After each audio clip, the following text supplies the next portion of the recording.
Kilometre घोटाला।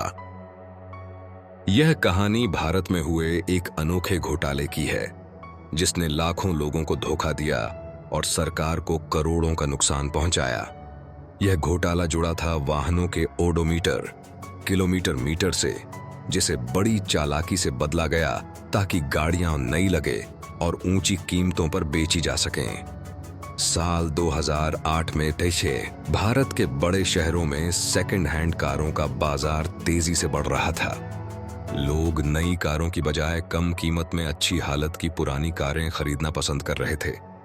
लेकिन इसी के साथ शुरू हुआ एक बड़ा घोटाला जिसमें लाखों कारों के ओडोमीटर, जो गाड़ी द्वारा तय की गई कुल दूरी दिखाता है, को पीछे कर दिया गया ताकि कार नई जैसी लगे और ज्यादा कीमत में बेची जा सके।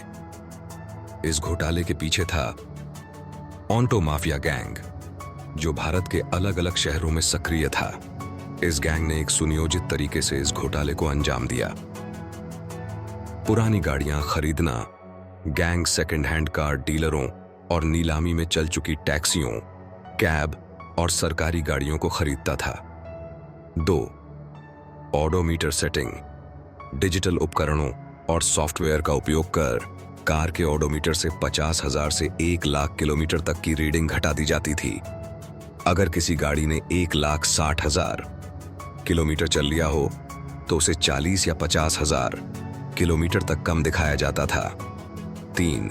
फर्जी सर्विस रिकॉर्ड बनाना, गाड़ी को नई दिखाने के लिए सर्विस बुक्स में फर्जी एंट्री डाली जाती थी कि गाड़ी की सही मेंटेनेंस हुई है। 4. महंगी कीमत पर बेचना, कार डीलर्स के जरिए इन वाहनों को ज्यादा कीमत पर बेचा जाता था। कई ऑनलाइन प्लेटफॉर्म और लोकल डीलर भी इस रैकेट में शामिल थे। घोटाले का पर्दाफाश तब हुआ जब एक टेक्निकल एक्सपर्ट राहुल वर्मा ने अपनी खरीदी हुई सेकंड हैंड कार का डीप स्कैन किया। उसने ECU इलेक्ट्रॉनिक कंट्रोल यूनिट से असली माइलेज डेटा एक्सेस किया, जो ऑडोमीटर से मेल नहीं खा रहा था।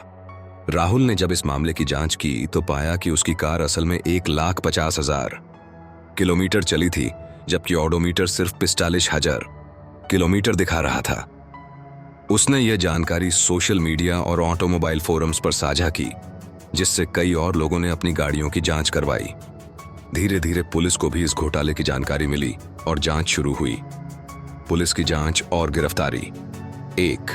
दिल्ली, मुंबई, पुणे और बेंगलुरु में छापे। पुलिस और ऑटोमोबाइल विशेषज्ञों की एक टीम ने कई सेकंड हैंड डीलरों पर छापा मारा। 2. डिजिटल उपकरण और फर्जी दस्तावेज बरामद, गैंग के पास से कई डिजिटल उपकरण, सॉफ्टवेयर और नकली सर्विस रिकॉर्ड्स मिले। 3.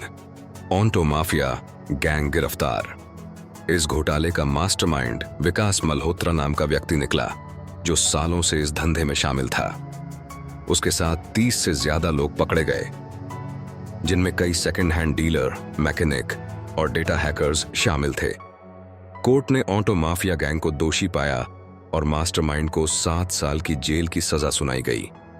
सरकार ने नए कानून लागू किए, जिससे ऑडोमीटर टेम्परिंग, छेड़छाड़ को गैर कानूनी घोषित किया गया। डिजिटल ट्रैकिंग सिस्टम को मजबूत किया गया ताकि किसी भी गाड़ी की असली माइलेज रिकॉर्ड की जा सके। किलोमीटर घोटाला ने दिखाया कि कैसे एक छोटी सी टेक्निकल धांधली लाखों लोगों को धोखा दे सकती है। लेकिन जब जागरूक ग्राहक और सही तकनीक का उपयोग किया जाए तो किसी भी घोटाले का पर्दाफाश किया जा सकता है। कहानियां ये सिर्फ शब्द नहीं होती, ये होती हैं भावनाओं का एक समंदर।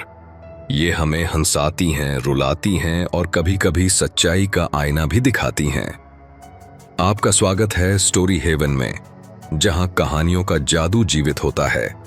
भारत के प्रसिद्ध और अनदेखे अपराधों की एनिमेटेड कहानियां, ऐतिहासिक और आधुनिक घटनाओं पर आधारित दिलचस्प तथ्य, रहस्य, रोमांच और अद्भुत कहानियों का अनोखा संगम।